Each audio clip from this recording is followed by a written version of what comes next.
नमस्कार दोस्तों, स्वागत है आपका मिस्टीरियस इंसान चैनल पर। आज की इस दुनिया में भूत प्रेत जैसी चीजों पर कोई विश्वास नहीं करते और जो लोग भूत प्रेत के बारे में बात करते हैं उन्हें लोग बेवकूफ कहकर बुलाते हैं। लेकिन इस दुनिया में कई ऐसी जगहें हैं जहां भूत प्रेतों जैसी चीजों को ना मानने वाले लोग भी जाने से डरते हैं। और आज की इस वीडियो में हम आपको दुनिया की 10 ऐसी भूतियां और रहस्यमयी जगहों के बारे में बताने वाले हैं जहां लोग जाने की सोचते भी नहीं हैं।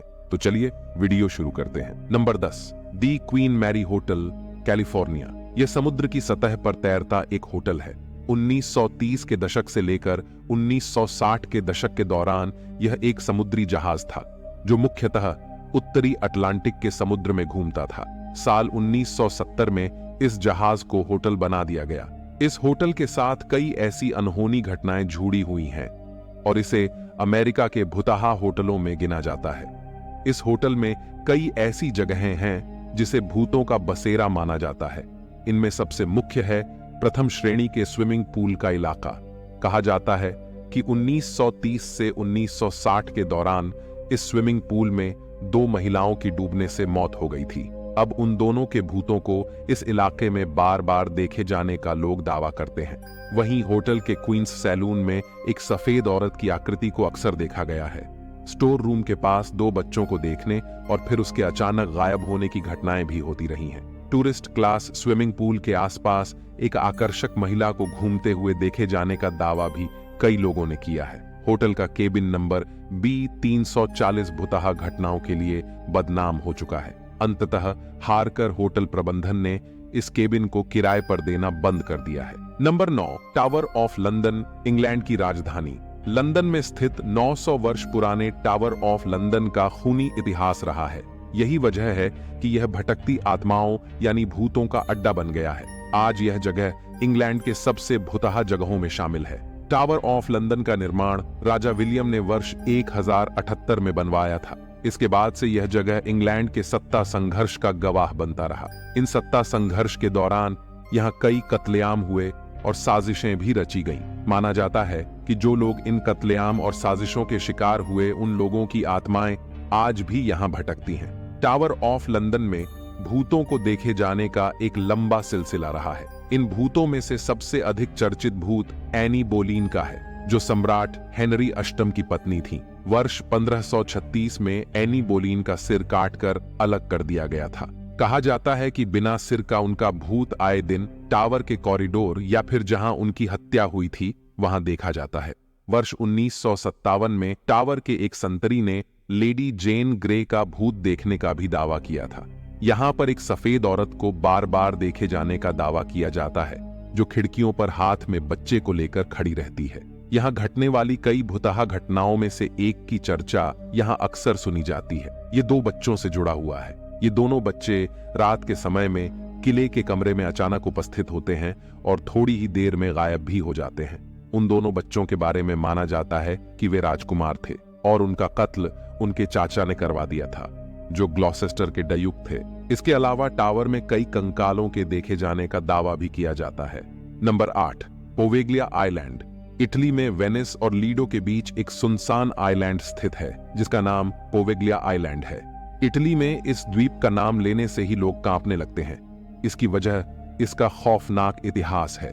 इस द्वीप पर इंसानों का आगमन 421 ईस्वी में हुआ था, परंतु 14वीं शताब्दी आते आते यह द्वीप वीरान हो गया। लोगों के यहाँ से भागने की क्या वजह थी, इसका कोई प्रत्यक्ष प्रमाण उपलब्ध नहीं है, परंतु इसी शताब्दी में यूरोप में जब बुबोनिक प्लेग का कहर बरपा, तब इस बीमारी से प्रभावित लोगों को पोवेग्लिया द्वीप पर लाकर छोड़ दिया जाता था।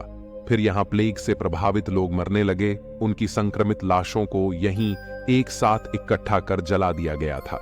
इसके बाद पोवेग्लिया द्वीप वेनिस के लोगों के लिए अछूता बन गया। आगे जाकर वर्षों बाद 1800 ईस्वी में वेनिस की सरकार ने यहाँ एक पागलखाने का निर्माण कराया था, परंतु लोग कहते हैं कि यह पागलखाना नहीं बल्कि इंसानों पर शोध किया जाने वाला एक अस्पताल था।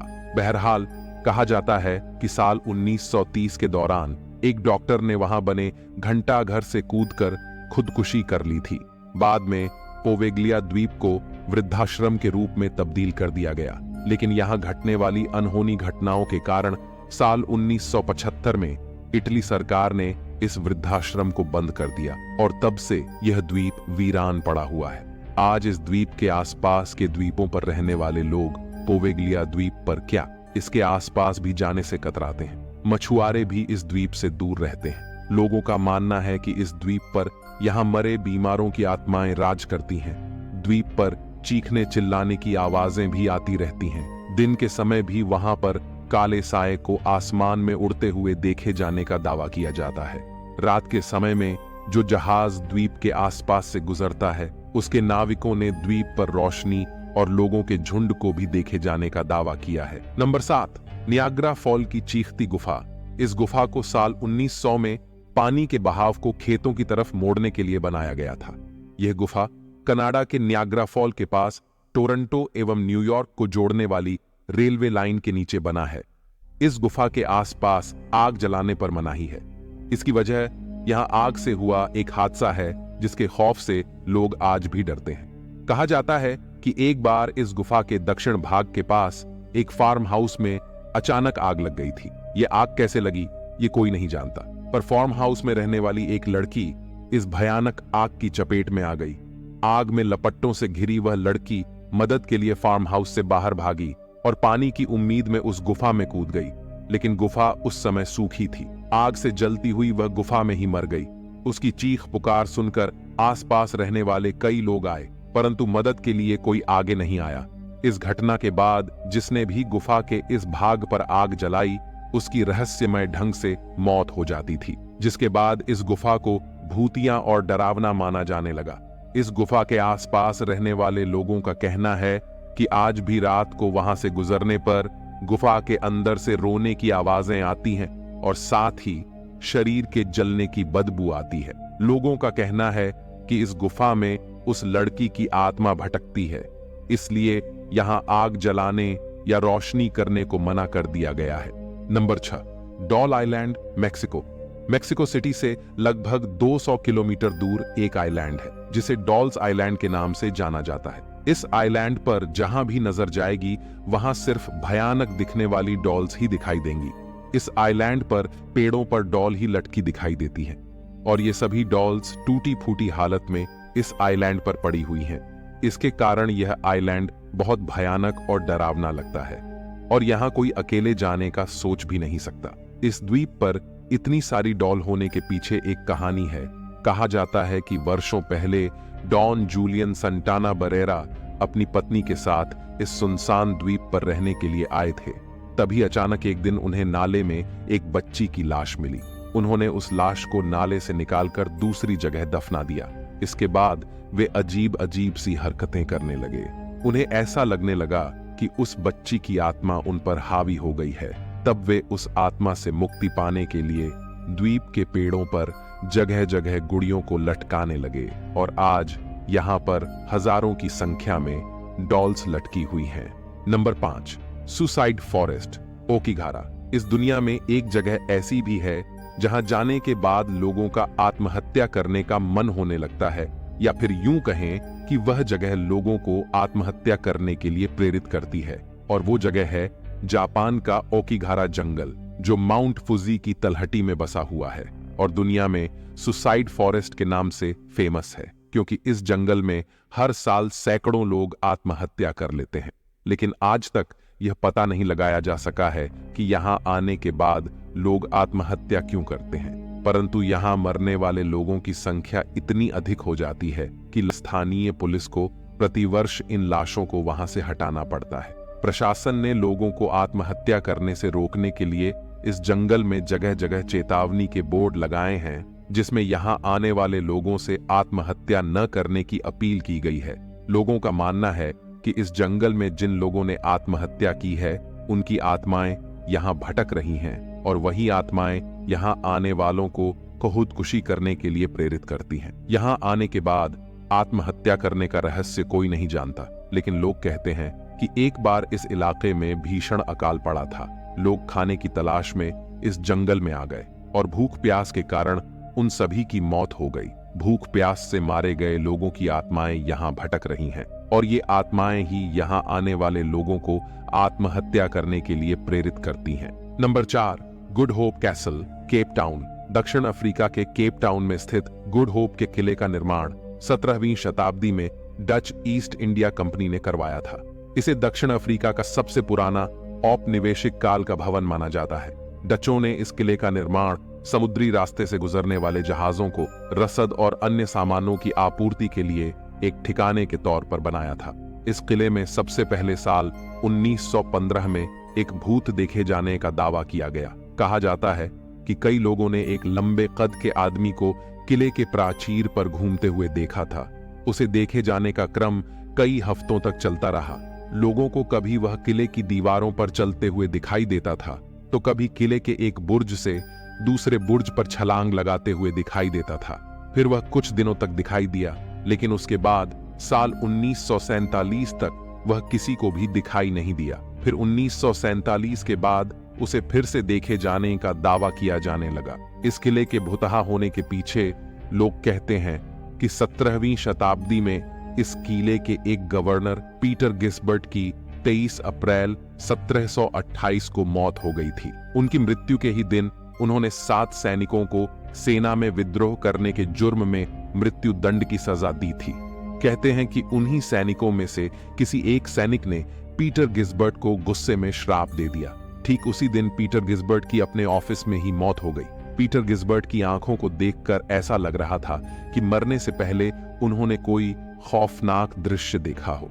लोग कहते हैं कि इस किले में अक्सर एक औरत भी मुंह ढककर और चिल्लाते हुए भागते दिखाई देती है। जब यहाँ खुदाई करवाई गई तब यहाँ एक औरत का कंकाल मिला, जिसका अंतिम संस्कार कर दिया गया। इसके बाद लोगों ने उस औरत को कभी नहीं देखा। इस किले से संबंधित और भी कई डरावनी घटनाएं जुड़ी हुई हैं। कहा जाता है कि 17वीं शताब्दी में किसी सैनिक ने किले के घंटा घर में घंटे की रस्सी से फांसी लगा ली थी, जिसके बाद उस घंटा घर में पैरानॉर्मल घटनाएं होने लगीं, जिसके बाद इस घंटा घर को बंद कर दिया गया। यहाँ एक कुत्ते को भी देखे जाने का दावा किया जाता है। कहते हैं कि कभी कभी एक काला कुत्ता लोगों को दिखाई देता है और फिर हवा में गायब हो जाता है। इन सभी घटनाओं को देखने के बाद इस किले को भूतिया माना जाता है। नंबर 3, चंगी हॉस्पिटल, सिंगापुर। सिंगापुर के नार्थवन रोड के किनारे चंगी गांव में वर्ष 1930 में एक अस्पताल बनाया गया था और इस गांव के नाम पर अस्पताल का नाम चंगी अस्पताल रखा गया। कई सालों तक यह अस्पताल आम अस्पतालों की तरह रहा, परंतु दूसरे विश्व युद्ध के समय इस इलाके पर जापान ने कब्जा कर लिया और इस हॉस्पिटल को मिलिट्री हॉस्पिटल बना दिया। युद्ध के दौरान हजारों की संख्या में घायल जापानी सैनिकों को यहां इलाज के लिए लाया जाने लगा, लेकिन डॉक्टर, नर्स और अन्य सुविधाओं की कमी होने के कारण सैनिकों की मौतें होने लगीं और दिनों दिन मौतें बढ़ने लगीं, जिसके कारण यह हॉस्पिटल एक भयंकर बीमारी की चपेट में आ गया और हॉस्पिटल में फैली इस बीमारी के कारण हॉस्पिटल में जो भी मौजूद थे उन सभी लोगों की मौत हो गई। इसके बाद यह हॉस्पिटल एक भूतों का अड्डा बन गया और पूरी तरह से वीरान हो गया। लोग वहां अकेले जाने से डरने लगे। लोग कहते हैं कि उस समय से लेकर आज तक उन लोगों की भटकती आत्माओं को खंडहर बन चुके हॉस्पिटल परिसर में साफ महसूस किया जाता है। लोगों को आज भी इस हॉस्पिटल में डॉक्टर, नर्स और सैनिक आदि की आत्माएं दिखाई देती हैं। Number 2, Monte Cristo homestead house. ये ऑस्ट्रेलिया का सबसे हॉन्टेड घर है। इसे 1885 में बनाया गया था और तभी से इसमें डरावनी गतिविधियां होती आई हैं। इस घर में सबसे पहले क्रेवले परिवार रहा करता था और इन्होंने इस घर में कई तरह की भूतिया गतिविधियों का अनुभव किया था। एक दिन इनके घर की नौकरानी काम करते करते अचानक सीढ़ी से फिसल गई, लेकिन उसने कहा कि वह फिसली नहीं थी, बल्कि उसे किसी ने सीढ़ी से धक्का दिया था, पर किसी ने उसकी बात पर विश्वास नहीं किया। फिर वह नौकरानी ठीक होने के बाद फिर से काम करने लगी और फिर उसी सीढ़ी से फिसल गई, पर इस बार भी उस नौकरानी ने कहा कि वह फिसली नहीं थी, उसे किसी अदृश्य आत्मा ने धक्का दिया था। फिर वह ठीक हुई तो एक बार फिर वह काम करने आई तो फिर से वह उसी सीढ़ी से गिरी, लेकिन इस बार ज्यादा चोट लगने के कारण उसकी वहीं पर मौत हो गई। फिर उस नौकरानी के मरने के बाद उस घर में एक नई नौकरानी आई तो उसकी भी बालकनी से गिरकर मौत हो गई। उसका एक बेटा था जिसका नाम हैरोल्ड था। उसकी देखभाल घर वाले ही करने लगे, लेकिन कुछ दिनों बाद उसकी दिमागी हालत बिगड़ गई, जिसके चलते उसे घर के एक कमरे में बंद कर दिया। वह लड़का रात में भेड़िए की तरह आवाज निकलता था और कुछ दिनों में उसकी मौत हो गई। लेकिन लोगों को इस घर से भेड़िए की आवाज आती थी। 1947 को एक नया परिवार इस घर में रहने आया तो उस परिवार के साथ नकारात्मक घटनाएं होना शुरू हो गईं। घर में भेड़िए की आवाजें आने लगीं और उनके परिवार के एक सदस्य की मृत्यु हो गई। लेकिन उसकी मृत्यु कैसे हुई ये कोई नहीं जान पाया। इसके बाद भी यहाँ जो परिवार आया उन्होंने इस घर में कई सायों को देखा और घर के अंदर लाइट्स भी चमकते हुए दिखती थीं और आज यह घर सुनसान पड़ा है। नंबर 1, भानगढ़, राजस्थान। राजस्थान का भानगढ़ किला भारत की सबसे डरावनी और भूतिया जगह है। शाम 6 बजे के बाद यहाँ कोई नहीं जाता। इस जगह के खौफ का अंदाजा इसी तथ्य से लगाया जा सकता है कि भारत सरकार ने खुद शाम 6 बजे के बाद से लोगों के यहाँ जाने पर प्रतिबंध लगा रखा है। ये किला पुरातत्व सर्वेक्षण विभाग के अधीन होने के बाद भी यहाँ पर पुरातत्व विभाग का कोई ऑफिस नहीं है। रात में इस जगह से इंसान तो इंसान पक्षी भी दूर रहते हैं। रात में जो भी इस किले के अंदर गया है वह कभी लौटकर वापस नहीं आया। भानगढ़ के खौफनाक इतिहास से जुड़ी एक कहानी है। कहते हैं कि भानगढ़ रियासत में एक तांत्रिक रहता था और वह तांत्रिक भानगढ़ की राजकुमारी रत्नावती से एक तरफा प्रेम करता था। उसकी बुरी नजर राजकुमारी रत्नावती पर थी। वह किसी भी कीमत पर उसे पाना चाहता था। एक दिन राजकुमारी रत्नावती अपनी दासियों के साथ बाजार में इत्र की खरीदने गई थी। तभी तांत्रिक ने उनके इत्र पर एक काला जादू कर दिया। काला जादू यह था कि जब राजकुमारी रत्नावती उस इत्र को लगाती तो वे उस तांत्रिक के वश में हो जाती और उसके पीछे चली जाती। लेकिन राजकुमारी रत्नावती को काले जादू के बारे में पता चल गया और उन्होंने गुस्से में उस इत्र की शीशी को एक बड़े पत्थर पर फेंक दिया, जिसके कारण वह इत्र उस पत्थर पर गिर गया और वह पत्थर उस तांत्रिक के पीछे आने लगा और पत्थर के नीचे दबने से उस तांत्रिक की मौत हो गई। लेकिन मरने से पहले तांत्रिक ने भानगढ़ को श्राप दे दिया कि यहाँ के सारे लोग मारे जाएंगे। कुछ दिन बाद पड़ोसी रियासत अजबगढ़ ने भानगढ़ पर हमला कर दिया, जिसमें भानगढ़ के सारे लोग मारे गए और तब से आज तक भानगढ़ वीरान ही है और यह दुनिया की सबसे भूतिया जगहों में से एक बन गया है। आज भी इस किले में लोगों के चीखने चिल्लाने की आवाजें सुनाई देती हैं और उन लोगों की आत्माएं यहाँ आज भी भटकती हैं। इसीलिए यहाँ रात में जाना मना है। दोस्तों, ये थी दुनिया की 10 भूतिया जगहें। आपको यह वीडियो पसंद आई तो इसे लाइक करें और इस चैनल को सब्सक्राइब करें और बेल आइकन को दबाएं ताकि हमारी आगे आने वाली वीडियोस की नोटिफिकेशन आप तक पहुंच जाए। धन्यवाद।